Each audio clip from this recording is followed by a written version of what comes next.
The heavy iron key turned in the lock of the temple tower with a sound like a bone snapping in the dark.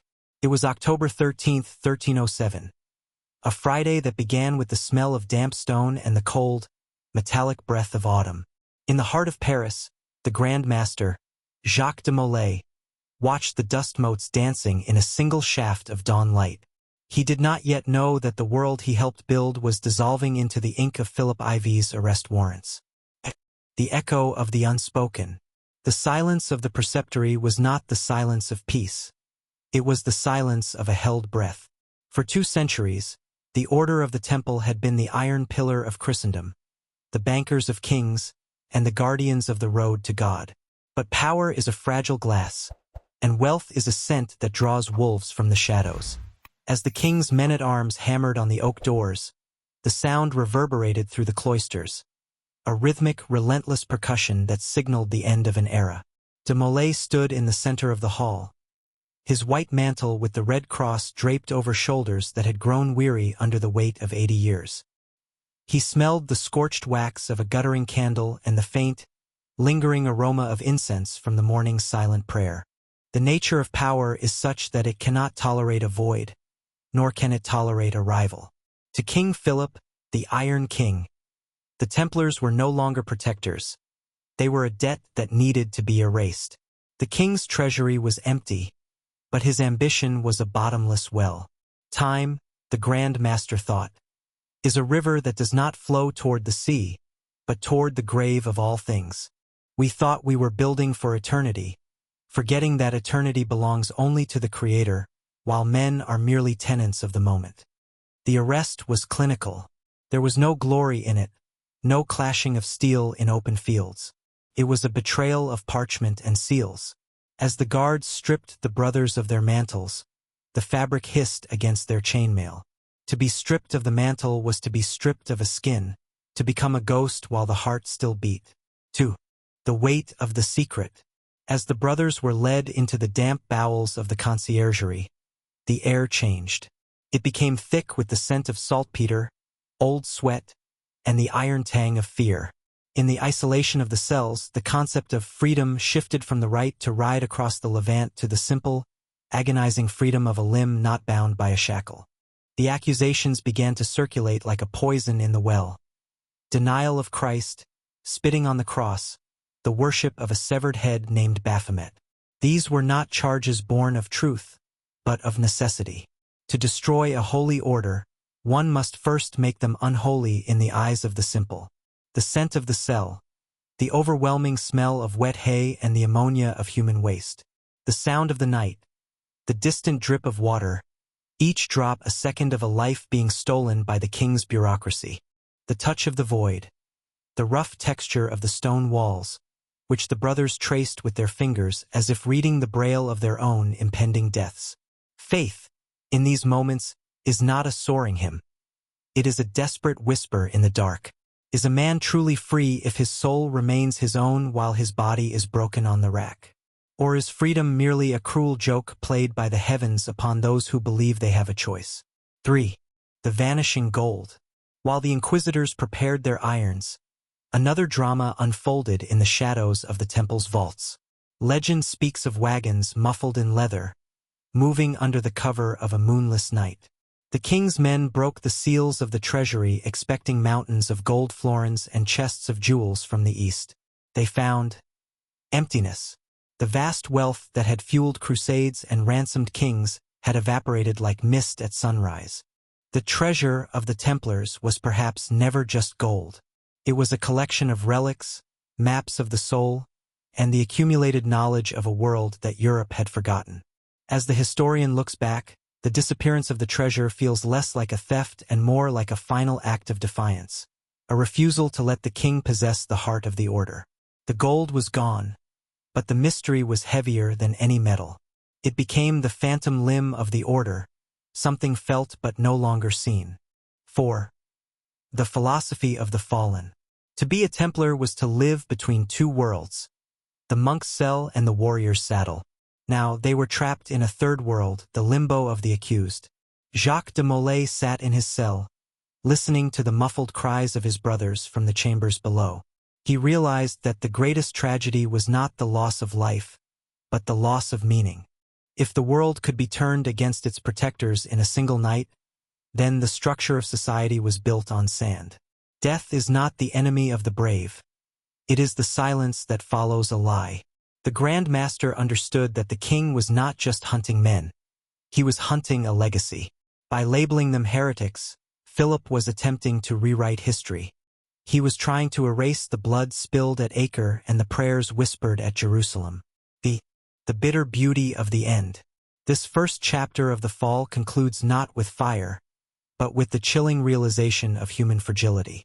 The Templars, who once commanded fleets and fortresses, were now reduced to trembling figures in the dark, waiting for an inquisitor to ask them to confirm a fantasy. The tragedy of the order lies in the paradox of their devotion. They were destroyed by the very church they swore to protect, by a king who reigned by divine right. It is a reminder that in the theater of power, the script is often written in the blood of the loyal. The stone of the Conciergerie did not just hold the cold. It seemed to exhale it, a slow, rhythmic breathing of damp earth and forgotten sins.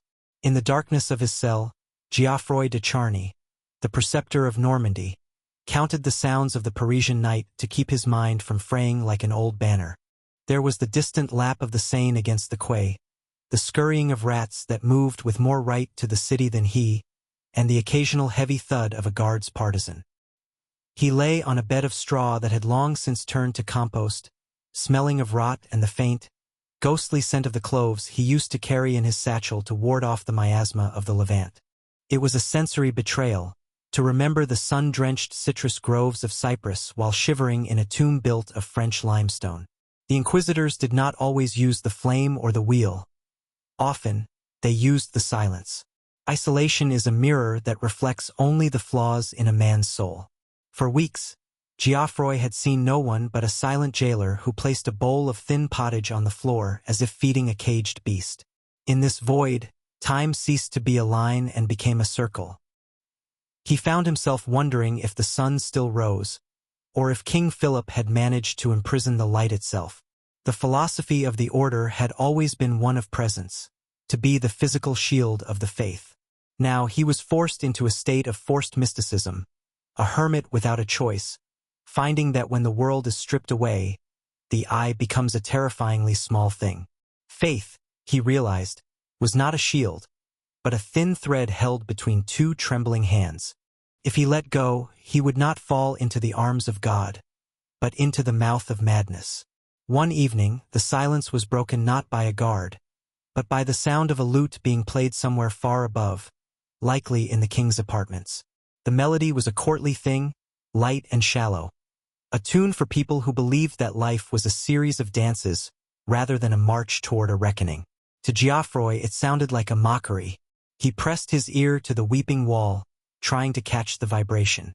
It reminded him of the freedom he once took for granted, the simple liberty to walk beneath an open sky, to feel the wind as a tangible grace.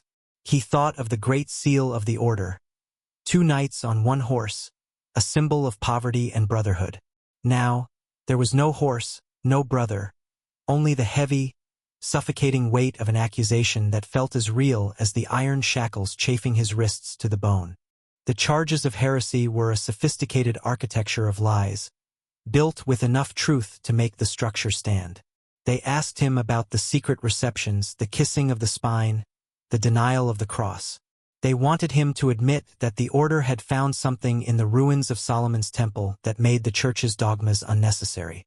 But as he sat in the dark, Geoffroy realized that the secret was much simpler and much more dangerous. The order had become a state within a state, a power that answered to no king. Their sin was not a lack of faith in God, but a lack of subservience to men. The gold that had vanished from the Paris temple, the legendary treasure, was perhaps never meant to be found. It was a phantom intended to lead the king into a fever of greed, a final curse from a dying brotherhood. Death, he contemplated, was not the end of the story, but the final punctuation mark that gave the sentence meaning. If he confessed to save his skin, the sentence would be a lie. If he remained silent and died in the fire, the sentence would be a tragedy, but it would be true. He felt a strange, hollow sympathy for King Philip. The king would live in palaces and eat from silver plates, but he would forever be chasing the shadows of the men he had destroyed, haunted by the wealth he could not find and the spirits he could not break. The king was a prisoner of his own throne, bound by the necessity of his crimes, while Geoffroy, in his chains, was beginning to find a cold, sharp kind of clarity. As the first gray light of a new morning filtered through the high, barred slit of his window, Geoffroy smelled the charcoal smoke of the city's hearths. It was a domestic, peaceful smell that spoke of breakfast and waking children. It was a world he would never touch again. He closed his eyes and imagined the vanished fleet of the Templars, slipping away from the port of La Rochelle under a shroud of fog, carrying whatever was left of their secrets to a horizon where the king's reach failed. He smiled a bitter, beautiful smile. Let the world hunt for the gold. The true treasure was the silence they could not fill and the spirit they could not own. He was ready for the end, not because he sought martyrdom, but because he had finally learned that the only way to be truly free of a tyrant is to no longer fear the grave he has dug for you. The great hall of the episcopal palace was a forest of shadows, where the flickering light of 100 tallow candles failed to reach the vaulted ceiling. Here, the air was different from the prison. It smelled of expensive beeswax, old parchment, and the dry, suffocating scent of power. Jacques de Molay stood before the papal commission, his feet bare upon the cold marble, feeling the vibration of a world that was being dismantled by the scratch of a quill. Across from him sat the legates of Clement V, men wrapped in heavy silks and furs, their eyes reflecting not the light of God, but the calculated coldness of a ledger. The silence in the hall was a living thing, heavy and expectant. De Molay looked at the faces of his judges and saw not men, but masks of an institution that had decided to survive by sacrificing its own limbs. He realized then that the Pope was a captive of the king, a shepherd who had traded his flock for the safety of the Avignon palace. The Grand Master's mind drifted to the concept of time, how a man can spend 80 years building a soul, only to have it interrogated in an afternoon. Time is a cruel architect. It builds us up only to show us the ruins we will eventually become. The chief inquisitor began to read the confessions, dark, twisted stories of secret rituals and blasphemies that de Molay himself had signed under the agony of the rack. As the words filled the hall, they sounded like a foreign language. The smell of the burning braziers in the corner triggered a memory of the pain, the way his mind had detached from his body, watching from a distance as his flesh betrayed his spirit. He looked at his hands, scarred and trembling, and wondered. If a man confesses to a lie to stop the breaking of his bones, does the lie become a part of him? Or does the soul remain a silent witness, untouched by the treachery of the nerves? Is this your signature, Brother Jacques? The inquisitor asked, his voice smooth as polished stone. De Molay looked at the parchment. To the world, that ink was a death warrant for the order. To him, it was a map of his own fragility. He felt a wave of profound sorrow, not for himself, but for the very idea of truth. In the arena of politics, truth is merely the version of the story that prevails. He thought of the thousands of brothers across Europe, men who had farmed the land, guarded the pilgrims, and died in the heat of the Holy Land, now being hunted like rabid dogs because of the signature of a broken old man. He thought of the treasure again, not as gold, but as the secret of their endurance. The king wanted their wealth, but he could never possess their silence. Even in this hall, surrounded by the machinery of the state and the church, there was a space within de Molay that they could not enter. Freedom, he mused, is the ability to maintain one's internal silence when the world demands a scream. It is the realization that while they can take the breath from your lungs, they cannot take the prayer from your heart, even if that prayer is nothing more than a recognition of the void. The interrogation stretched into the night. The sounds of the city outside, the clip-clop of horses, the laughter of a drunkard, the ringing of the Compline bell, seemed to belong to another planet. Inside, the air grew thick with the tension of a trapped animal. One of the younger brothers, brought in as a witness, broke down in tears, his spirit collapsing under the weight of the betrayal. De Molay watched him with a pity that was sharper than any blade. He saw in the boy the death of innocence, the moment when a human being realizes that the authorities of the world are not guardians, but predators. As the session ended, the Grand Master was led back to his cell. The walk through the corridors was a journey through a graveyard of expectations. He realized that the order was already dead. What remained was only the ritual of its burial. But in that realization, there was a strange, bitter peace. The fear of what might happen had been replaced by the certainty of what must be. He looked at the stars through a small window, distant, cold, and utterly indifferent to the tragedies of men. They had watched the rise of empires and would watch their fall, blinking in the eternal dark as if to say that all our strivings are but dust in the wind. He sat on the floor of his cell, the cold of the stone seeping into his marrow. He closed his eyes and saw the white sails of the Templar ships departing from the coast of France, vanishing into the mist of the Atlantic. They carried nothing that the king could spend, and everything that the king could never understand. The legacy was safe because it was no longer tied to a name or a building. It had become a ghost, and ghosts cannot be burned. He breathed in the scent of the damp stone and prepared himself for the final act, knowing that the most beautiful thing a man can own is the dignity of his own end. The wind that autumn did not merely blow. It carried the scent of iron and dying leaves across the borders of France, spreading like a slow fever into the heart of Europe. While the Grand Master sat in his Parisian shadow, the shadow itself was stretching. In the commanderies of England, the rugged keeps of Scotland, and the sun-bleached fortresses of Spain, the brothers of the Temple felt a sudden, sharp chill in their blood.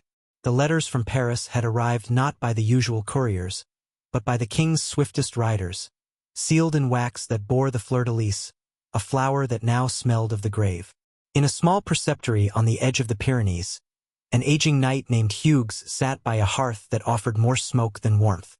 He held a secret missive, written in a cipher that only those who had served in the Levant could decode. It spoke of the vineyard being uprooted, and the shepherd being led by the wolf. He realized then that the geography of their world had collapsed. The roads they once guarded were now the very paths their executioners traveled. The illusion of safety is the first thing to burn when a crown is at stake.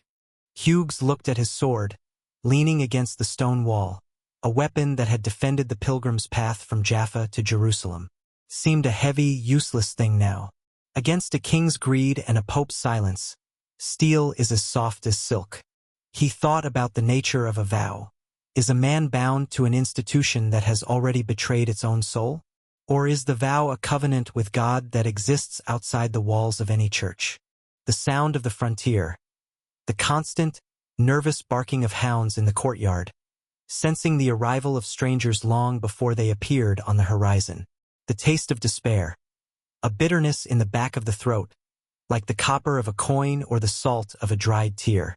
The sight of the horizon, looking out at a landscape that no longer felt like home, but like a vast, open trap. Across the continent, the response varied. In some lands, the local lords looked away, allowing the brothers to slip into the forests or doff their white mantles to live as common laborers.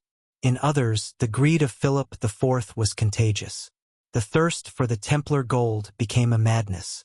But as the king's inquisitors broke open the chests in the provincial preceptories, they found the same hollow echo. There were no mountains of silver, no holy grail tucked behind a tapestry. There were only ledgers of debt, bags of grain, and the simple tools of men who worked the land. The disappearing of the order's essence was a masterpiece of quiet resistance. While the leaders were being broken in Paris, the connective tissue of the order was dissolving itself. It was a lesson in the fluidity of power. That which is centralized can be crushed, but that which is scattered becomes the wind. Yet, for those who remained, the price of this disappearance was the loss of their name. To survive was to become a ghost, to walk the earth without a past, to listen to your own order being cursed in the Sunday sermons while you sat in the back of the church, your hands calloused from the plow rather than the sword. Faith, in this era of isolation, became a silent dialogue. The brothers learned that the true temple was not built of stone and mortar, but of the memory of brotherhood. As they sat in hiding, watching the world they had guarded turn its back on them. They contemplated the weight of time. A century is but a heartbeat in the eyes of the stars, but to a man waiting for the knock of an inquisitor, a single night is an eternity. They saw the corruption of the papacy not as a tragedy of the church, but as a symptom of a world that had lost its compass. The bitterness was beautiful in its clarity. They understood now that they were the last of a breed, the soldier monks who dreamed of a unified Christendom. The world was moving toward something narrower, something defined by the borders of kings rather than the expanse of the soul. As Hughes watched the fire in his hearth die down to white ash, he took his mantle, the white cloth with the blood-red cross, and laid it gently onto the embers. The smell of burning wool filled the room, a pungent, suffocating smell that marked the end of his life as he knew it. He was no longer a knight. He was merely a man, alone with his God and the cold, encroaching night. The fire did not just consume the fabric. It consumed the history of 200 years. The smoke rose through the chimney, joining the gray sky of a Europe that was forgetting how to be holy. The secret was safe, for it was now buried in the hearts of men who were prepared to die in silence, leaving the king to hunt for a treasure that was never meant for the hands of those who would kill for it. The year was 1314, but inside the walls of the temple, time had ceased to be a measurement of hours and had become a measurement of endurance. For 7 years, the halls of power had debated the fate of the condemned, while the condemned themselves had become little more than shadows cast by the flickering candles of their cells. The air in Paris was thick with the scent of early spring, wet earth and the promise of life, but for Jacques de Molay and Geoffroy de Charny, the air tasted only of dust and the metallic tang of impending judgment. The final act was staged on a platform erected before the great cathedral of Notre. The setting was a masterpiece of royal theater. The gray, stoic stone of the church provided the backdrop, while the heavy presence of the king's guard formed a wall of steel between the prisoners and the restless crowd. The papal legates sat upon their high dais, their faces set in the grim satisfaction of men who believed they were finally closing a book that had been too difficult to read. They expected a quiet ending. They expected the Grand Master to repeat his hollow confessions, to accept his life of perpetual imprisonment, and to let the order of the temple fade into the footnotes of history as a disgraced memory. But the soul, when pushed to the very edge of the abyss, often finds a strength that has nothing to do with the body. As de Molay was brought forward, the crowd fell into a silence so profound that the flapping of the banners in the wind sounded like the crack of a whip. He looked not at the judges, but at the twin towers of the cathedral, those silent witnesses to the vanity of men. He felt the rough wood of the platform beneath his feet and the warmth of the sun on his face. A sun he had not felt in years. It was a moment of terrifying freedom. If he spoke the lie, he would live in a cell. If he spoke the truth, he would die in the fire. To be truly free, he realized in that heartbeat, is to realize that the body is merely a garment. They can burn the cloth, but they cannot touch the light that wore it. To the horror of the cardinals and the shock of the king's officials, de Molay did not whisper a confession. Instead, his voice rang out over the square, cracked by age but tempered by an iron will. He declared the order holy and his previous confessions a lie, a betrayal of his brothers born of the weakness of the flesh under torture. Beside him, de Charny stood tall, his silence a thunderous echo of the Grand Master's defiance. In that moment, the narrative the king had carefully constructed for 7 years collapsed. The heretics had reclaimed their dignity, and in doing so, they had turned their execution into a victory. The reaction of the authorities was swift and fueled by a panicked rage. King Philip, informed of the defiance, did not wait for a new trial. He ordered the relapsed heretics to be burned at the stake that very evening, on a small island in the Seine, the Isle de Gise, where the current of the river could carry away the ashes of his failure. As the sun began to dip below the horizon, painting the sky in bruises of purple and gold, the two men were led to the pyre. The smell of the river, the silt, the cold water, the distant scent of cooking fires from the city, was the last sensory gift of the earth. They were bound to the stakes facing the sunset. The executioners moved with a grim, hurried efficiency, piling the faggots of wood around their legs. There was no music here, no courtly lute, only the heavy breathing of the guards and the lapping of the water against the muddy banks. Death, the great equalizer, was no longer a distant philosophical concept. It was the heat of the first flame. Yet, as the smoke began to rise, thick and acrid, de Molay did not scream. He looked through the haze toward the royal palace, his eyes searching for the silhouette of the king who had destroyed him. It is said that in those final moments, he summoned the king and the pope to meet him before the judgment seat of God within a year. Whether a curse or a prophecy, it was a final assertion of a higher law, a reminder that while kings may rule the earth, they do not own the future. The fire climbed slowly, a hungry, flickering orange beast. It consumed the white mantles they no longer wore, and then it reached for the men. In the agony of the flame, there was a strange, horrific beauty, the ultimate isolation of the soul as it detaches from the world. The crowd on the banks watched in a trance, sensing that they were witnessing not the death of a criminal, but the passing of an age. The era of the night monk was ending in a pillar of smoke, leaving behind a world that was colder, more calculated, and infinitely more lonely. The ashes were still warm on the Isle de Gis when the first ripples of the curse began to disturb the stagnant air of the French court. The river Seine flowed on, indifferent and gray, carrying away the charred remnants of the order, but the silence that followed the execution was louder than the crackling of the pyre. In the weeks that followed, the scent of smoke seemed to cling to the tapestries of the Louvre, a ghost that no amount of incense could exorcise. Pope Clement V was the first to answer the summons. Within a month of the Grand Master's death, the man who had traded the integrity of the Church for the comfort of Avignon was seized by a sudden, agonizing disease of the blood. It was said that as he lay dying, he smelled not the holy oils of the last rites, but the acrid stench of burning wool and saltpeter. His body, left unattended during a lightning storm, was charred when a candle tipped over and set his funeral bier ablaze, a final, poetic irony for the man who had allowed the Templars to burn. Then came the turn of the Iron King. Philip IV, the architect of the order's ruin, fell during a hunt, not by the tusk of a boar or the arrow of an assassin, but by a sudden shadow that clouded his mind and stilled his heart.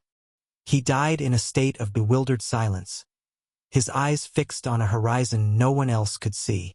Within a year, the two men who had orchestrated the greatest betrayal in Christendom were gone, their names forever linked to the men they had murdered. Justice, a silent observer might reflect, is not a clock that strikes the hour of our choosing. It is a slow, subterranean tide that eventually undermines the foundations of the proudest castles. The treasure, however, remained the greatest ghost of all. The king's agents spent years tearing down the walls of the temple, prying up floorboards, and interrogating the lowliest of servants, but the gold had vanished as if it had never existed. The secret was not in a chest or a vault. It was in the void. As the decades turned into centuries, the legend of the Templar horde evolved. It became a symbol of everything that power cannot buy: true loyalty, the preservation of knowledge, and the freedom of the spirit. Some say the wealth was carried to the mist-shrouded hills of Scotland. Others whisper of secret archives buried beneath the roots of ancient oaks in the dark forests of the East. But the true legacy was far more subtle. The disappearance of the Templars marked the end of the Middle Ages dream of a unified world guided by faith and chivalry. The world that rose from their ashes was one of fragmented nations, of borders defined by steel, and of a church that had lost its moral compass. In the end, the story of the Templars is not a lesson in wealth, but a meditation on the persistence of the light. Even when the physical structure of an idea is burned to the ground, the essence remains. The white mantle with the red cross became a shadow that haunted the dreams of kings for generations. A reminder that there are some things so deep, so rooted in the human soul, that they cannot be erased by parchment or flame. The history ends here, in a bitter but beautiful quiet. The Grand Master and his brothers are long since dust, and the gold is a myth that fuels the greed of fools. But the courage shown on that small island in the Seine remains a flickering candle in the vast darkness of history. It tells us that even in the face of absolute isolation and overwhelming pressure, a human being can choose to be true. And in that choice, however brief, however painful, there is a victory that time itself cannot touch. The river flows on, the stars remain indifferent, and the secret belongs only to the wind. The legend did not end with the death of the king, nor with the drying of the ink on the papal bulls. As the 14th century matured into a time of plague and peasant revolts, the memory of the order underwent a strange transformation. It moved from the realm of political scandal into the whisperings of the hearthside and the coded symbols of the stonecutters. In the ports of the Mediterranean, sailors told of phantom ships that flew no flag, vessels that appeared in the fog of the Atlantic moving with a purpose that defied the currents. These were the ghosts of the Templar fleet, rumored to have escaped La Rochelle with the most precious of the order's possessions. These treasures were not merely gold or silver, which are but heavy burdens to a man in flight. The true cargo was whispered to be the wisdom of the East, ancient scrolls from the libraries of Byzantium and the Levant, and perhaps the maps that led to lands beyond the setting sun. A secret, as the old chroniclers knew, is a seed. It requires the darkness of the earth and the silence of the grave to truly take root. Once it is buried, it no longer belongs to the sun. It becomes a part of the foundation upon which the future is built. The isolation of the remaining brothers, those who lived as shadows in the courts of Portugal or the hills of Switzerland, birthed a new kind of freedom.